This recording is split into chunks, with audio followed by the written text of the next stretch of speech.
I see I see Final Fantasy. I think it fell into success.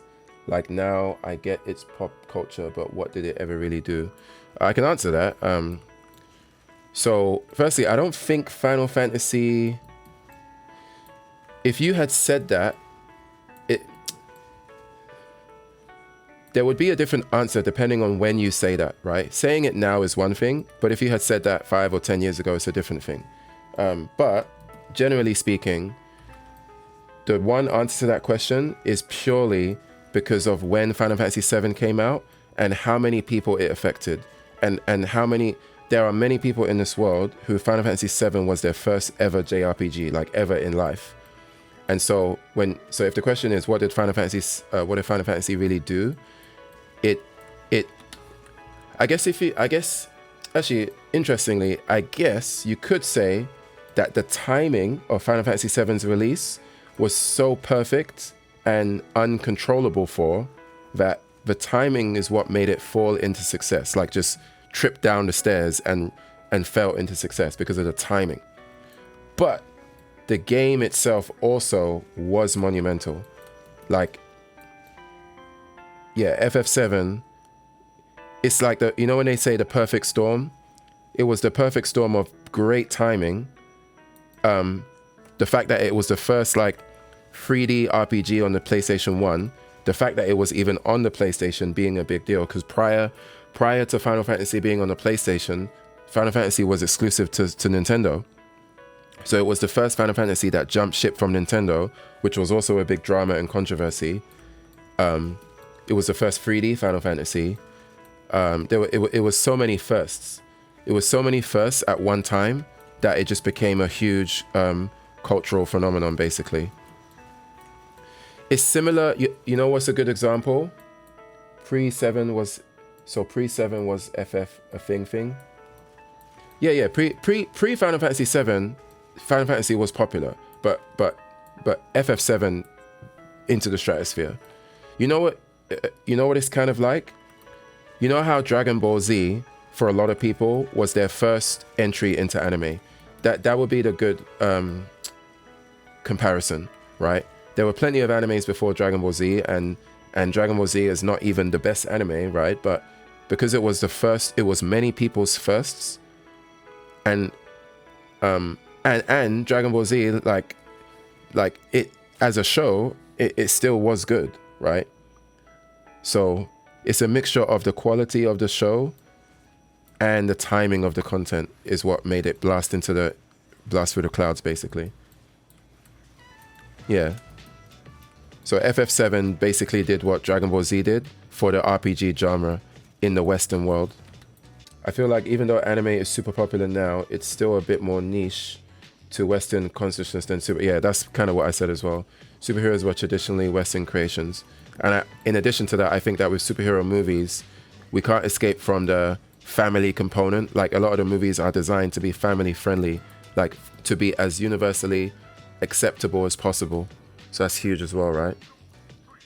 I agree. FF7 was many people's first JRPG, and DBZ Pokemon was many people's, yeah, pretty much. So, but it's one of those things where like, just because like the timing is one thing, but the game still needed to be good. And yeah, FF7 was definitely, the narrative was good, the characters, like, yeah, it was, but it's funny, maybe there's an alternate reality. Like, that's what's kind of, for me, that's what's kind of scary about Final Fantasy VII, which is, it's entirely possible that the same exact game of Final Fantasy VII could have come out at a different time, right? It could have come out maybe 2 or 3 years later in a different time of human history where other 3D games came out or other JRPGs came out. It could have been the same exact game because the timing wasn't as robust or the timing wasn't as legendary. It may never have reached its popularity that it did, despite it being the same exact game, which is kind of crazy. Because it kind of means that, you know, you could have the best thing in the world on your hands, but if you launch it at the wrong time, it just might not pop off in the way that it could have. But like, oftentimes you would never know that. You would never know that, you know, now is the time to release this project that I've been working on for thousands of years. Like you would never really know that. I guess you could do market research, and I guess that's what people do now, right? They'll just do a bunch of market research to use the algorithm to try to figure out what the audience wants or whatever. But yeah, it's kind of hard to predict. I think like that. What would fighting games look like now if Mortal Kombat came out before Street Fighter 2? Yeah, that's true. Or even if Street Fighter didn't reach the popularity that it became, right? You know.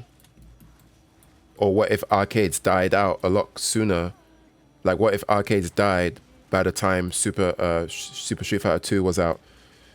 Like what if there was no arcades because of, I don't know, some reason? Would be in a completely different world. I was jumping from Sega Mega Drive to PlayStation, so seeing what FF7 could do blew my mind back then. I never had experienced a story that deep in games. Yeah, most people hadn't. Like for a lot of people, like that's why in FF7, when people talk about when you first leave Midgar, right? A lot of people mention how when they first played FF7, they thought that the entire game is Midgar. The entire game is going to be set in this cyberpunk, dark Gotham kind of like city, right? Or maybe not Gotham, but a dark city, you know? And then when you first leave Midgar and there's like grasslands everywhere, and then like you could ask 10 people, or not even 10, you could ask 100 people what one of their most memorable moments of Final Fantasy VII was, and a good chunk of them will tell you leaving Midgar for the first time. Like if Street Fighter 1 was a flop, would we even have an FGC now? Yeah, I would say probably not. I mean, we never really know, but it's one of those philosophical things where it's like, how many things, like are we really truly one event away from an entirely different planet, like universe? And I think the answer to that is yes. Like if you really think about it, I think the answer to that has to be yes. Like if Street Fighter 2 did flop, think even just the people, think of all the people that wouldn't exist as we know them today. Whether it's Daigo, Justin Wong, you know, like the people that have helped put fighting games into relevance or keep them relevant, even those people wouldn't be around. So that would have a heavy effect on the existence of the community of people that even play those games. It's kind of scary when you think of, yeah, how many things could be different, right? Just based on one thing being in a different place. I mean, like, yeah, I guess I say it's scary, or kind of like the way I'm exploring it is, it's like, whoa, what if this happened instead of this happened? But I shouldn't really be so surprised. Like a clear but sad way to think of it is like there's entire people that have died simply because one thing was like 1 centimeter difference from like being a car accident or falling out of place and landing on somebody or something like that.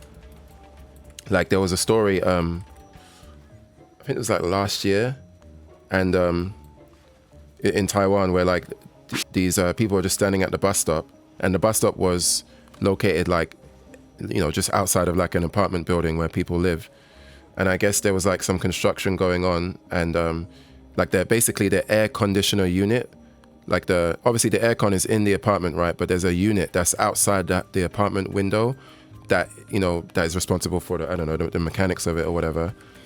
And then like this mechanical unit was being repaired by somebody like a day before, but it was loose, and maybe they didn't fix it to the unit properly. And basically the whole unit just fell from a very high floor, and it just hit someone that was standing at the bus stop, and then the lady just died. And it's like, you know, that's a whole human life that was lost because some construction worker didn't do the job properly, which is fucking sucks. But yeah, I guess if if that's true, if the butterfly effect is true in relation to events like that, then it would have to be true with things such as, like, you know, what we're exploring. Streets of Rage was inspired by Street Fighter 2, so even that may have been different. Yeah, exactly, yeah. But like, but it basically goes on to infinity, right? Because Streets of Rage was also inspired by like even the 90s. Like, think of how influential the 90s was as a period of time. Whether it's 90s hip hop, the way people would dress, you know, just everything that was going on at that time, like Fresh Prince of Bel-Air, like all of the things that wove into one another. Even the fact that Sonic, like old Sonic games, especially when you look at the music and the style of Sonic, and if you look at the design briefs, like when the developers would talk about designing Sonic and how they would say things like they wanted to design something cool and hip that would be, you know, that would appeal to like children of that time. Like, a lot of that comes down to the music and what was going on during the 90s, you know. So if it wasn't for hip hop and things like that, so many things would have changed.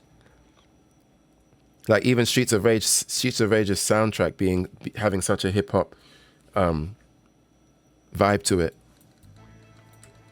It's possible that game wouldn't exist if hip hop as a genre of music didn't exist either.